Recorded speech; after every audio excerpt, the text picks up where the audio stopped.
Andijonda kutilmagan voqea ro'y berdi. Salom do'stlar, kanalda yangi bo'lsangiz obuna bo'lishni unutmang. Barchani Xudoyim o'z panohida asrasin. Andijon viloyati yo'l patrul boshqarmasi xizmati ijtimoiy tarmoqlarda tarqalgan video yuzasidan ma'lumot berdi. 2025-yil 19-mart kuni soat 22:00 atrofida Asaka tumani Navoiy mahallasi hududidan o'tgan A373 xalqaro ahamiyatga ega avtomobil yo'lda haydovchi o'zining boshqaruvida bo'lgan ZIL 130 rusumli transport vositasini A373 Toshkent-O'sh yo'lining Shahrixon yo'nalishi bo'yicha boshqarib ketayotgan vaqtida transport vositasining elektr simidan yong'in chiqqan.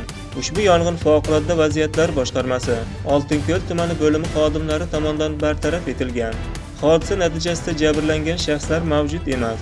Mazkur holat yuzasidan hozirda tergovga qadar tekshiruv harakatlari Asaka tumani favqulodda vaziyatlar boshqarmasi tomonidan olib borilmoqda.